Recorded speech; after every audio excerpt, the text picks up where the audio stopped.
Now they don't sit on the 40 acres on campus grounds. We gather round, discussing goals and dreams and life's adventures. The Texas Longhorns, they're the talk of the town. High castles of the 40 acres, where we dive deep into the game day stories. From touchdowns to heartbreakers, we discuss it all. Texas Longhorns glory. Yeah, we gather around each Thursday night, talking sports, it's so alright. From football to basketball, baseball to softball, Tim Wayne and Harry, we cover it all. Sports talk is our passion, our delight.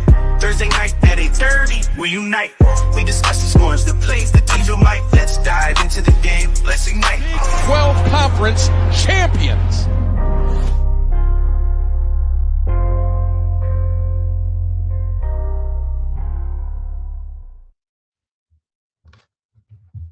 Good evening, good evening, good evening. It's your boys with the Texas Longhorn Fan Battle Podcast. Of course, my name is Harish. This is my boy Tim Wayne, and this is our guy Cory. We'll introduce him here in a second. But Tim, how you doing tonight, man? Man, I'm good. Twitter's going nuts right now. My phone is going crazy. Just had to put it on silent because of the news that just dropped that we're gonna cover here in a second. But I'm good though. There's a lot going on the well, maybe not on the 40, but to do with the 40. Of course, the portal closed a couple of days ago. And there's a commitment that Texas was after that they didn't get, but that's okay. That's all right, man. It's all right. You can't have them all, baby. Can't get them all. That's true. That's good. That's true. Cory, how you doing tonight, man? I'm doing good. I just want to say that's a fire intro song. Whoever that was super dope, bro. We appreciate that. That's my guy Tim Wayne there who put that together. Yeah, good stuff, Tim. I'm not a rapper. I just put the video. It definitely wasn't us speaking. I tell you that right now. But I'm doing good though, bro. I'm doing real good. I just got done with the 6 o'clock show for KView, and now producing the 10 o'clock show tonight. So busy day, but that's what we do it for, right? Yep. Yes, sir. Yes, sir. And we definitely want to give you an opportunity to give an introduction. But before we do that, let's pay some bills. Yes, sir. We are brought to you by fanbattlesports.com, where you can get the latest and greatest on the AFC South, including the Mayo-Eaton Titans, the Jaguars who can't hold a division lead, the greatest team in the NFL, the NFL Colts, the Indianapolis Colts, and there's another team I can't think of right now. Oh, the Texans who pay for everybody. Wow, that's so disrespectful. Oh my God. fanbattlesports.com. Of course, also go to the website, find past episodes, find shorts there, articles written by all the guys from the shows. If you want to start your own show, fill out the contact us form. We'd be glad to help you out, get you set up with your own setup. fanbattlesport.com.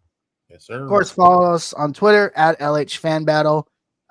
We are very, very close. We've been inching close to 2,500 followers for, I don't know, about a month now. So tell your mom, tell your grandma, tell your uncle, tell your dog, tell your running back coach, whoever you got. Let them know. Follow us, Longhorn Fan Battle. And, of course, follow us on the YouTubes, Longhorn Fan Battle there. And follow us on TikTok. So as you guys know, we have special guest Cory Mose on the show tonight. Sports anchor and sports reporter for KView 3, if I'm not mistaken. Yes, sir. Cory, I'm gonna give you a second here to kind of plug yourself in, introduce yourself, and we'll get rolling from there. Yeah, what's popping? My name's Cory Mose. I grew up in H-Town. That's why I said that's disrespectful. I'm coming from Houston. And I'm a Texans fan, so I was like, whoa. I know he's not about to disrespect the best team in the AFC. Like, that's crazy. That's crazy. I don't know about the AFC. We'll see about I know. I get a little bit too much. Maybe the South, right? Maybe we're definitely the South. But yeah. So grew up in Houston. Went to school at UT Arlington. My first job out of college was out in Midland, Odessa. I don't know if Friday Night Lights. Nice. That rings a bell. Yeah. So yeah. I covered those high schools: Midland Lee, Permian, Odessa High, Midland High. Yeah, I covered all those high schools for my first job out of college. And for 2.5 years, I was out there in West Texas with the dust and all of that, all the wind, you know what I'm saying? That's wild. And Permian is not the same. Now, I will say that. No more Boogie Miles. Yeah, he's not out there no more. So they'll make the playoffs every year, but they just won't get past the second round when they play some Dallas school like South Lake Carroll or who's Trinity. who's beating Dallas schools right now? Dallas schools Yeah, right Dallas now. is on the up right now. That's a great Man. point. Now, and I got to give them props to that. Yeah, that's a great point. And so, I was out there for 2.5 years, and then KVU came calling, and they offered me the opportunity out here almost 2 years ago. My Okay. first day here was July 5th, 2 years ago. So it's about to be 2 years. Yeah, because we're in May now. Yeah. Yep. So yeah, dude, Yeah. right around the corner, my 2-year anniversary here at KVU. Hey. It's crazy how time flies. Yep. But Well, happy yeah, so anniversary. I appreciate it. I appreciate it. Yeah, so I didn't have to go like the whole long route. Thank God. I got blessed. Was in market 138 and then jumped up 100 spots in my next move and got it to market 38, here in Austin. There you go. Yeah, That's sick. just blessed to be here and so fast and so quick. So just trying to make the most out of my opportunity and enjoy watching the Longhorns. I came here at a great time. Yeah, It's a great time to cover. It's a good time to cover a lot of sports on the 40, right? It's not just football. Women's basketball is popping. Rodney Cherry's making some moves. Softball's still number 1 in the country. Shout out to OU for not winning all their games again this year. It's volleyball yet. Volleyball's national champions, probably going to repeat again.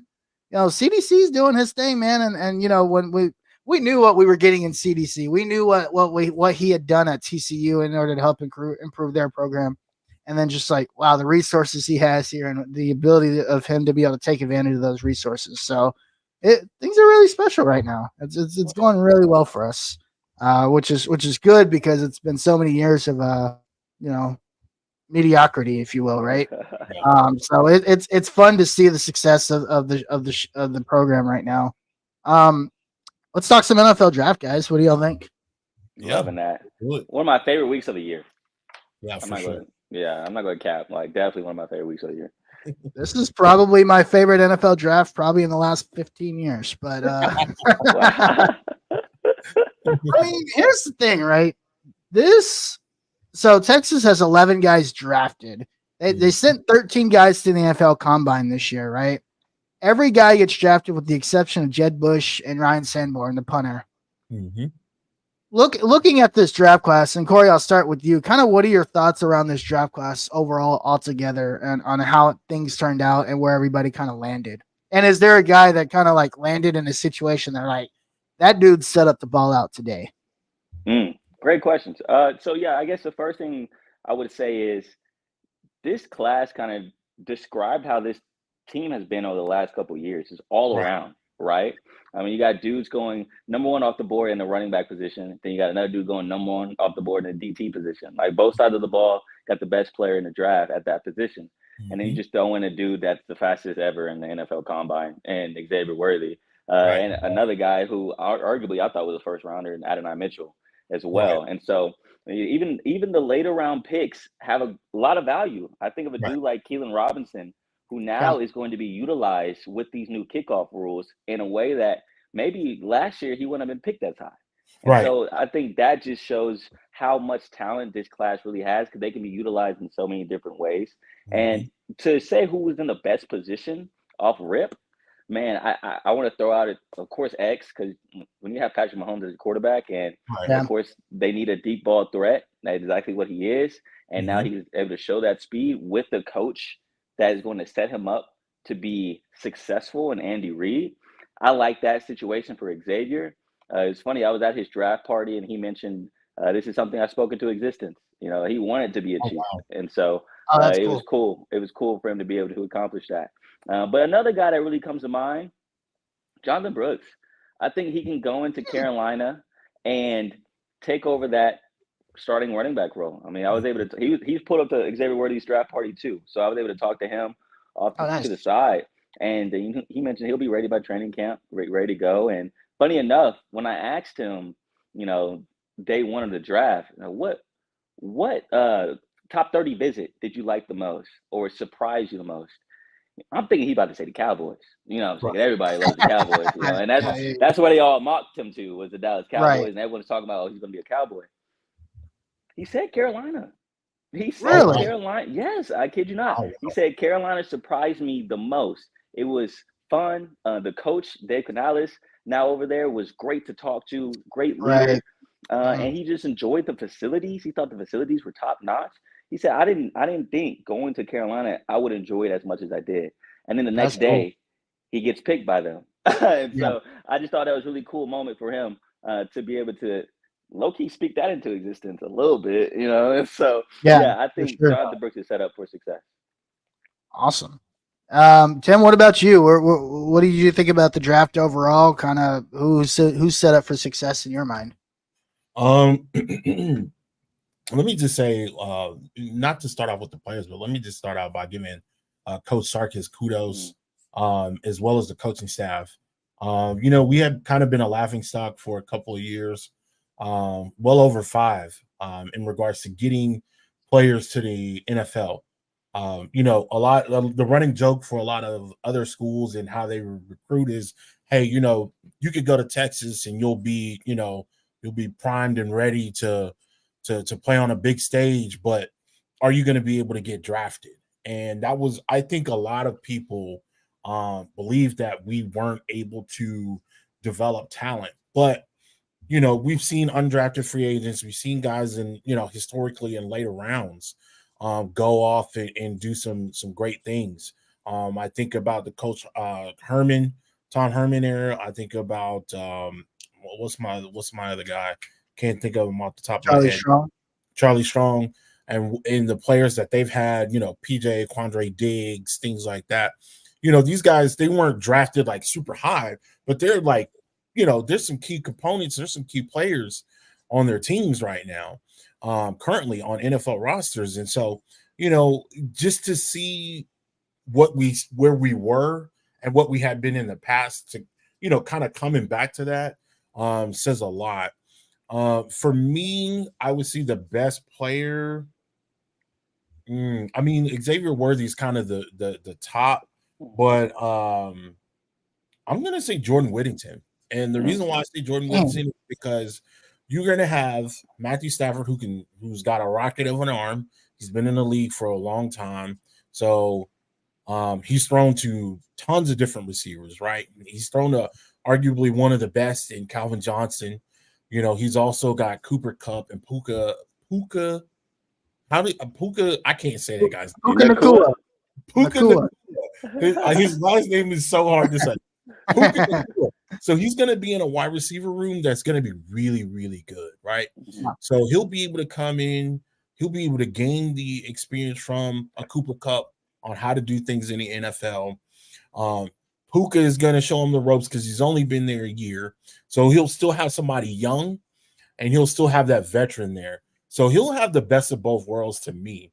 And I think that was a great pickup. I kind of hated that he got picked up where he did. I definitely wanted him in Dallas as being a Dallas Cowboys fan. I definitely wanted Jordan Whittington there because I definitely feel that he could add to that wide receiver depth in Dallas. But what a pickup for the Rams, man. They picked him up later off in the rounds. I definitely thought he would be, third, fourth round. But of course, this was a deep defensive round, offensive line, defensive back, and defensive line draft. So, people were drafting at needs later in rounds, and that showed. So, when you have guys like that getting picked up, like somebody's going to slip somewhere. But I'm really proud to see where Jordan Whittington is going.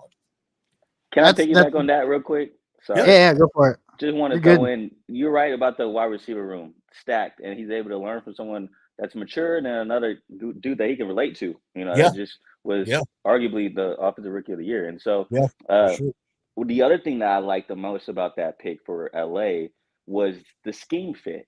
The scheme that McVay runs, the scheme that Shanahan runs, they both run similar schemes. And so they depend a lot on wide receivers blocking downfield. Right. And that's probably one of the best blocking wide receivers. Yeah, he's probably that was what I was going to say.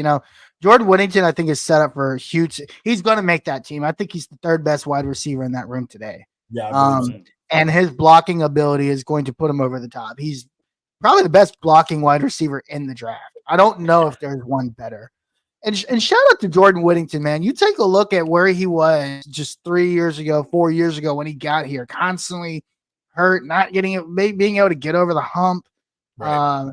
And you go back to Sark and the strength and conditioning team, right? Being able to change his body again, allowing him to be able to kind of get down to where he was in high school before he got here, before he put on all that muscle and those pounds, right? Shout out to him for fighting through adversity, getting on the field, having a healthy season, being a huge impact for this Texas program, turning it around, getting drafted in the 7th round. Obviously, a fan favorite of the entire Texas fan base. So shout out to Jordan Whittington for getting into the draft and making his dreams come true. And we're gonna follow him. We wish him the best of luck. Yeah, for sure. I selfishly hope you guys know that Hard Knocks is going divisions this year, so there's not a single team that's going to get followed. So now a selfish part of me wants to see the NFC West so that we can see what happens with Jordan Whittington and see if he makes. We all know where they're going. We know where they're going. They're going. They're going to the AFC South. No, they're going to the AFC West. What's going on with the Kansas City? They just had the Jets though. They just had. They got the Jets. But we're talking about. You have to go to the best division in football. Oh, they got the Jim Harbaugh Chargers now. I forgot about that. Yeah, man. That's what I'm saying, man. They're gonna go out with nice. But Andy's not gonna want to have no cameras in. Yeah, Andy's not gonna have anybody on the field. He might He might cuss him out, bro. Dude, 2 years ago, they had a whole like Amazon was in there doing their thing. They had a whole show because they were bringing them packages every day too. Here's your package. Hey man, I know you ordered this today. Let's get some film session here, bro. They're like, all right, man. That'd be cool. You don't want to see X though? That'd be cool to see X. That would be cool. That's what I'm saying. I would love to. That would be dope. I would love to. You know, one thing that they talked about with X though is that how he went from this nice high school out in California. He comes to Texas. It's all decked out. The locker rooms are all decked out. And then they were talking about how he had like a real reality check when he walks into the Kansas City Chiefs locker room, and it's just regular locker rooms, and his jersey was hanging up on the locker. Don't put that on my man X. He was just trying to soak in the fact that he was in an NFL locker room. Don't be trying to put him on blast. X, we know what you're trying to do. I was talking to Alex Okafor on my podcast earlier this week, and he mentioned how they have 2 different locker rooms. They have a practice locker room, and a practice and a game day. Okay. No, but the thing is, he still said like they need to make sure they get some upgrades on that practice locker room because it looks the exact same when he was playing back in the day. And so that was looking real high schoolish. No, for sure. And then he only said they're in the game day locker rooms literally on game day. So we're talking 16, 17. Well, I guess you're the Chiefs, 20 days out the year. And then the other days you're in that practice locker room. So you would expect the practice one to be better or at least up to par with the game day locker room since you're in it more than 5 times more than the game day locker room. So I was shocked too. That's fair. I could see that. I think, when I look at this draft class, again, shout out to Sarkisian. His first year here, you get 0 guys drafted. It only took you 2 years to get to 11. Right. That's insanity. Nobody was in that pro day, bro. No scouts at pro day. Yeah. That's a big jump in 2 years, right? And Sark said it, right? With team success comes individual success. And we had the team success last year. The individual success followed it. And if you look at this year's draft class, first off, let me say the edge class in next year's draft is absolutely insane. Yeah. If you're looking for an edge in the NFL, next year's class is going to be pretty stacked.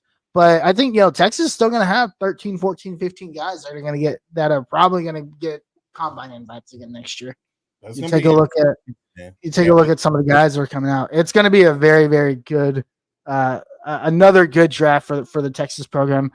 Hopefully, coming with on-field success as well. I'm going to be very, very biased in my answer. I think A.D. Mitchell is set up for a lot of success. I agree, though. I agree. I knew he was going to go there. I agree. Here's the thing. I wanted one of the 2 receivers, and I mocked that the Colts would go up ahead of the Chiefs and get Xavier Worthy. So I wanted Xavier Worthy. Okay. But I also wanted A.D. Mitchell if he fell to 46. I watched an episode of so the Colts do like a media production like for the draft. Mm-hmm. And it's like they did last week's episode was about, the draft and all the guys that they drafted. The Colts tried to trade up twice in the first round into the top 10. Wow. And guys were not budging, and they actually played the phone calls of them trying to trade up. Mm. So they tried to go get a guy because I think Chris Ballard said they were looking for a wide receiver, a cornerback, or a defensive lineman that could knock it out of the park and be a difference maker. And Right. then Latu ended up falling to 15 to them, which I'm very, very happy about because our defensive line Sensational pick. could not. They couldn't. They couldn't pressure a button. So our defensive line got a lot of sacks last year. But if you talk about like pass rush rate, CJ Stroud was literally barbecuing last year in that last game. That First dude play of sat the there game. for ages. Yeah. Yeah. The first play of the game on a play First action play pass. of the game. And the secondary was terrible. I mean, we had 19th string Daryl Baker out there. Couldn't make a tackle. It honestly cost us that game. So everybody wants to talk about the running back drop, but I mean, if Daryl Baker makes that tackle on 3rd and 20 or 2nd and 20, whatever that was, the Colts probably win that game because they were up at the time. But anyway, that's join us Tuesday nights, Horseshoe Mob Fan Battle Podcast. So we'll talk about that because I can't stand that guy.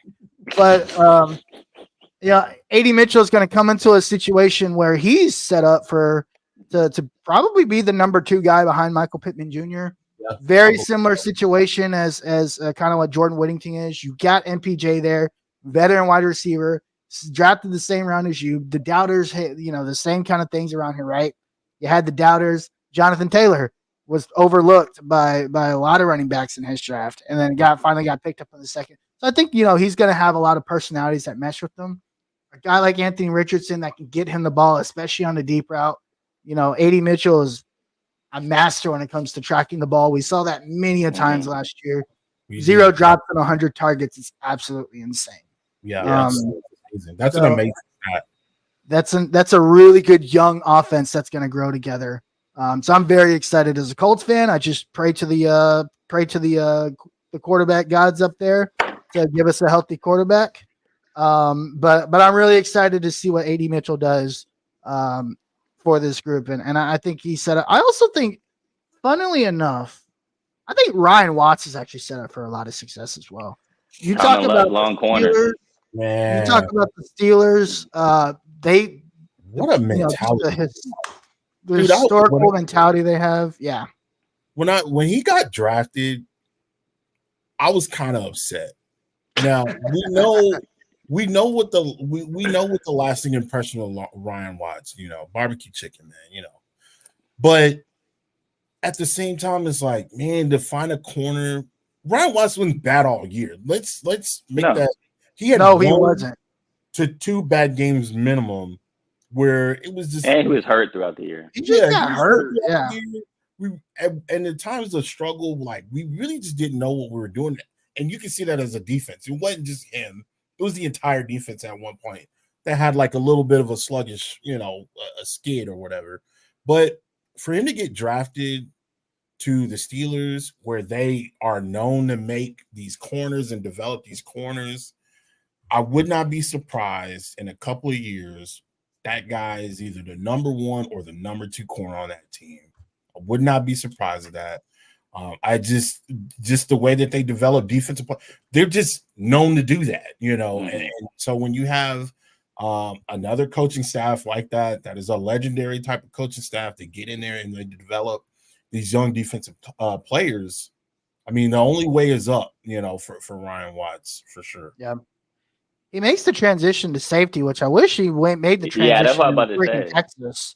Like that's something we talked about on the show. It's like just move him to safety. Listen, I love Ryan Watts. I was a huge Ryan Watts fan. Right. And he just didn't have the hips to play corner. And I think he's going to be an excellent safety if he's willing to make the changes and the sacrifice. I think he's going to be.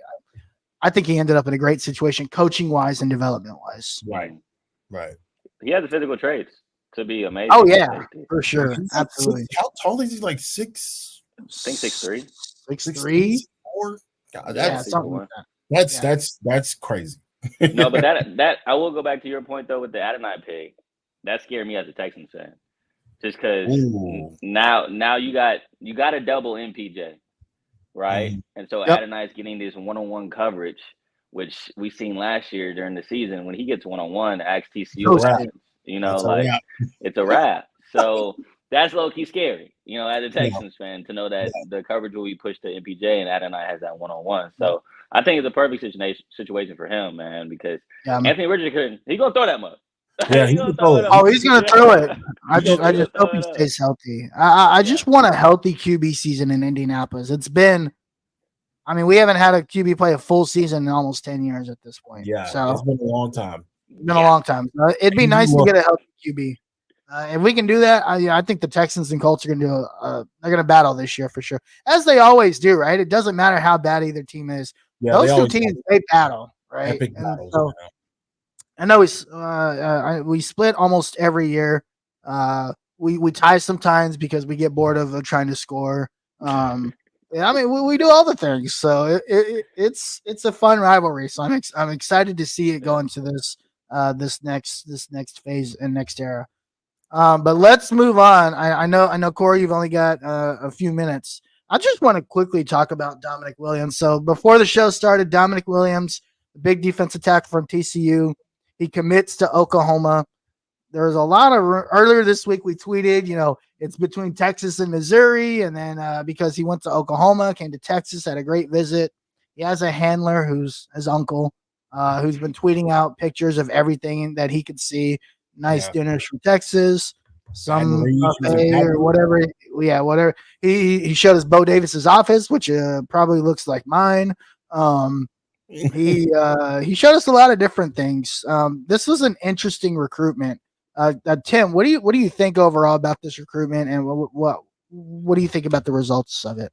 Well, before the show, we were talking about Dominic Williams, and I told you my nickname was Demonic Williams because he's acting like a complete demon. At this point, like, it's not. I didn't feel like he was a pivotal piece. Like he had to be a pivotal piece.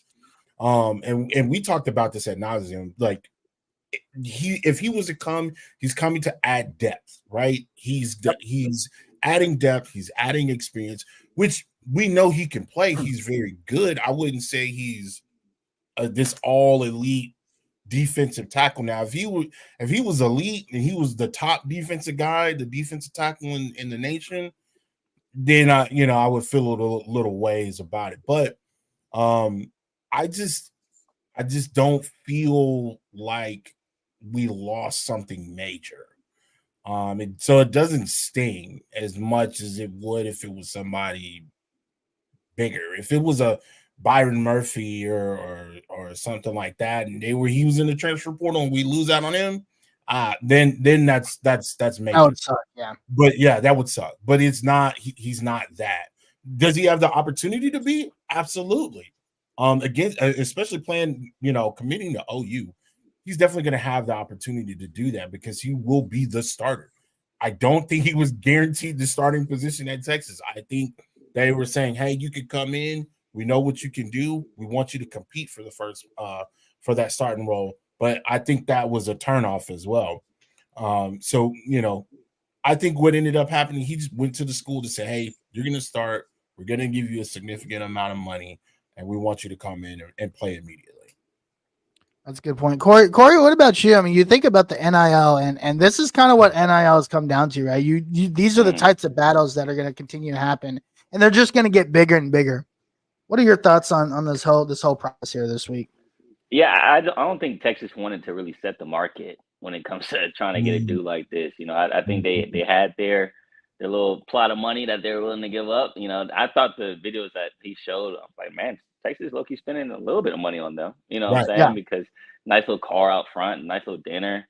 Then, of course, LSU did their thing. I was low-key more worried he was going to go to LSU because we know how Bo Davis can develop, and so getting a kid like that in his program, that would have been kind of nasty to watch. And so I'm cool with him going to OU.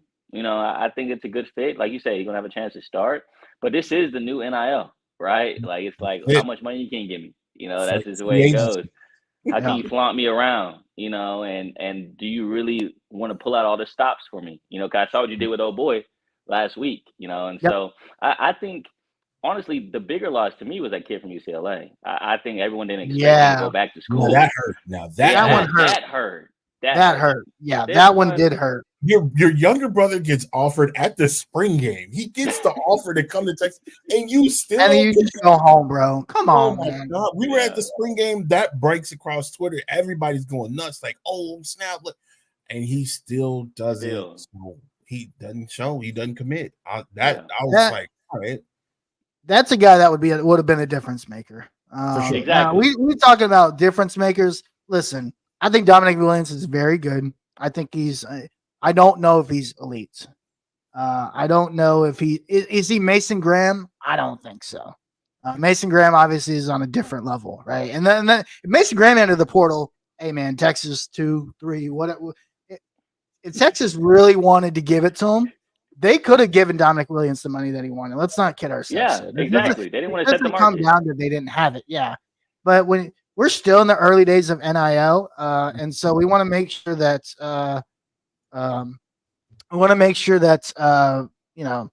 Texas they don't want to be. They look at some of the NILs they've done in the past, right? Yeah, you talk about Diamante Dorsey, and some of the guys that they've done in the past, and they're not going to make the same mistake twice. They've learned kind of how things go. Yeah, and I don't think they want to make that same mistake again. Right. So, hey, shout out to OU, the best defense that they've had in 20 years, which I don't know how much that's really saying because they've had a lot of bad defenses. Yeah. So, I mean, they're flaunting their defense and they're like, man, this is the best defense we've had in like 88 years. And I'm like, well, you haven't had a lot of very good defenses, so that's not really saying much. I mean, if you look at what did Baker Mayfield score like 90 points against Georgia and they still lost that game because their defense couldn't stop a nosebleed? Not really. We'll see what it really translates into. So, shout out to them. I do think, they're probably setting themselves up for success. They've got a lot of good guys there. Let's see how they develop them. And we're done talking about OU. So let's because this is not their show. About OU in a long time. Yeah. Listen, I was listening to the guys over at Orange Bloods today, and we're big Orange Bloods guys. We love those guys. So good dude. We I think Catch was earlier talking about this is the first segment they've done on OU all year. Well, Texas fans they're still kind of looking at OU in the rear view mirror, right? Until BV does something and that's significant of value. We look at the playoff roles today, and you don't have to win these rivalry games to get into the playoff anymore. If you lose a rivalry game, especially in October, there's 12 teams that get in, right? You've got 11 spots that you can get into, and you just need to be one of those 11. It still feels good. It's still important, right? It's a feel good thing, but it's not the end all be all. 2 to 3 losses, right, in the SEC could potentially get you still in, depending on what happens in the rest of the country. Yeah, depending. In your order. Yeah. So, well, congratulations to OU. I mean, I don't know what bag they paid, but congratulations to them. I guess. So, hey, I know we're gonna wrap this up early tonight, but I do want to real quick touch on one thing. We're big NCAA guys. We used to work at EA, so we've seen this game grow. We've seen it. I didn't know that. Yeah, so Tim and I, we actually, we were at EA for over 10 years, and so when the game was internal, when we saw the game and when we were there, when we, it was huge internally, and then also we have a franchise that goes back to like college football, NCAA, like 2006. Group of like 12, 13 guys that we play the game Online Dynasty with every single year. So we're huge. We're very, very excited to say the least for this game to come back. Yeah, for sure. Are you on PlayStation or Xbox? We're on Xbox. But it's going to be cross-platform. It's going to be cross-platform this year. So if you want to jump in, let us know. Say less. Yeah, I'm down. Hey, I'm definitely down. Yeah. I got Xbox too, though. So like, that's where it's at. We're both PlayStation, Xbox guys. Most of our group have both consoles. Okay, I didn't want to say that because I didn't want y'all to make a joke, but yeah, I have both too. So bet. I've got it all. I've got an Xbox. I've got a Switch. I've got a PS5. I got this PC. I got everything. I need to hop on Switch. It's cool, man. There's some good stuff on there. Yeah, I was playing with some homies. What was it? Not freaking Smash Bros. Playing Smash Bros. And I just forgot how fun that game is. Yeah. Like, bro, just pop it in real quick. Now you got 6 dudes really going at it. Smash Brothers. My wife and I, we play a lot of Mario Golf. She loves that game. Golf. Mario dude, Golf it's actually a lot of fun. It's actually a lot of fun. I really want to get Mario Tennis, but I haven't gotten that yet. But yeah, it's a good time. But I don't know if y'all played Pokemon on it. I heard Pokemon is great on it. I've not played it yet. I've played Pokemon. The only reason I keep buying these games because I've yet to beat it. So I keep buying it, saying I'm gonna beat it, and I never do it. So they get me every time they drop. So listen, my next game is gonna be Hellblade 2 in a couple of weeks. So that game's gonna be lit, and then it's college football from there. So we've got like 3 minutes left. So Cory, real quick, we know that a couple of days ago, Matt Brown released this latest article, newsletter. By the way, we'll have Matt Brown here on the show in 2 weeks, the day of the release of the trailer, supposedly. And he said that there's going to be 3 guys on the cover, one from each Power 5 conference, and 1 surprise. So knowing that information, could you give us some names that you think of guys that are going to be on this cover? Yeah, I saw the people, what is it called? Guessing what it's going to be. And I don't know. I think a dude like Carson Beck or Quinn Ewers will represent SEC. I just think there's going to be a quarterback in the SEC that's going to represent. So then the question goes into Big 12, right? It can't be Shador at that point because there's already a quarterback taken. So I'm thinking Travis Hunter, who arguably could be the 99 in the game, right? To be honest. Yeah. So have a dude like Travis Hunter, and it only makes sense to have the reigning champs get at least one type of guy on the cover. So I'm Donovan Edwards, running back, because I don't know the quarterback like that. I don't know if he's earned it, so may have to go Donovan Edwards. And I don't know any guys on defense because they lost a lot on that defense. So Donovan's kind of like the only staple returner in my eyes, and so I would go him. But I think you have to have the champs on one of the covers. I just think it's the right thing to do. Fair enough. Tim, what you got? So I know Matt said that, different conferences, but I still think it's going to be heavily quarterback focused. So for Big 12, I'm going Shador. I think it's just a runaway at this point, whether the positive or negative, he's been in the news recently, but I think it's going to be Shador. I think it's going to be Carson Beck. I also think it's going to be JT Daniels. I think they're going to figure out some way to make a special edition. He did win the Heisman. I think they're going to give him some type of special edition cover. They also said only current players, so no past players will be on the cover. Okay, that's fair. He did say that. He did say that. Okay. Well, then I don't know. Yeah, at that point, like I know 2 to 3. I know 2 to 3. Carson Beck and Sanders will definitely be on those covers. That's what I'm saying. They gotta have the champs. They gotta have the champs represented. That's just the way I see it. Who? Like, let's do this. I'm not trying to be messy, but I'm just like, what's sexy about that? Exactly. Like, there's nobody on the team that's really like that. Or maybe they give them a team photo op. Maybe they're on the podium or something like that. Like maybe, yeah. Here's what I see. I see Quinn Ewers being on the cover because Texas, right? Yeah. It doesn't matter what I tried to make a point for Shador, and I can understand why it could be Shador, but Colorado doesn't have the brand naming that Texas does. And when you bring a game back like this, you have to bring it back with the bang. And I think Texas is that bang right now.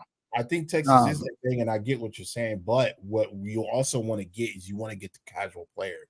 And we know the casual fans are watching Colorado, and that's why their numbers and their viewership looks the way it looks is because of Deion Sanders and the casual fan. We know my grandmother knows who Deion Sanders is. She's 78 years old. She knows who Deion Sanders is. She doesn't know who Quinn Ewers is. So that's why I said Shador. I mean, you can just see Shador right on the cover just like this. Yeah. Like, I mean, you could see it. Absolutely. Yeah. Like, I can also see him drop back and he has a watch on his wrist. Like I can see it. Right. Yep. That's fair enough. I think because there is a surprise, and I kind of stole this from Nash. So shout out to Nash because I couldn't put it in. I couldn't put it any other way. I think Ollie Gordon's going to represent the Big 12. Oh, and I can see that. And it makes a lot of sense because you're thinking about different positions. There's nobody bigger in the Big 12 right now than Ollie Gordon. I understand, Colorado's coming in. You have Travis Hunter. But again, just thinking about the casual fan, guys know who Ollie Gordon is because he just won the DOAK, right? Now he doesn't deserve it, but that's a different conversation. But hey, Jonathan Brooks was the best running back in the nation for basically the entire season until he got hurt. That's a different story for a different day. That's for and then for the third guy, start talking about y'all don't know who Jonathan Brooks was, bro. Right, bro. We've been knowing Jonathan Brooks, bro. Yeah. Y'all don't know about JB, bro. For the third guy, I'm going Mason Graham, the defensive tackle from Michigan. Oh, okay. We talk about this defensive line class and how stacked it is. That's probably going to be the best defensive lineman in next year's draft. Michigan just won the national title, and that's they kept together that team. Probably one of the more well-known names on that team, obviously besides Donovan Edwards, right? Right. So, and they're going to need a defensive presence, and that guy is going to. He's a massive guy, so he'll definitely be hold a presence on the cover for sure. With that being said, Cory, I know you got to go, so we're going to give you a chance here to give you a chance to plug yourself in. Where can we find you? What are you working on? And we'll let you go, and we'll wrap up here. Yeah, man. First off, thank you for having me on the pod. I really appreciate it, man. Great show, man. Good vibes. I love the vibes. But yeah, you can catch me on KView 24 if you want to catch me tonight at 10 o'clock. But then also, of course, on my Twitter page, Cory_Mose. IG Cory_Mose TV, TikTok as well. I'll be posting on there. It helps out that my last name is his own thing. No, not a lot of people have Mose as their last name, so you can find me pretty easily. They have Moses, but drop the S, So yeah. But I also have a podcast, Mose Knows. It drops every week on YouTube, Spotify, Apple Podcasts. Yeah, so we actually just dropped the episode yesterday with Alex Okafor. Like I said earlier, we talked to him about the NFL draft class, and also Nicole Hutchison, the Cowboys reporter. She spent the day with Tyler Guyton, Mainer's own, and so just talked to her about that experience with him. So yeah, Mose Knows podcasts every week as well. And so I'm busy, bro, booked and busy all over the place. But I love what I do. I love to keep doing it here in Austin. So awesome. Well, hey, we'll let you roll. We appreciate your time. Thanks for joining us today.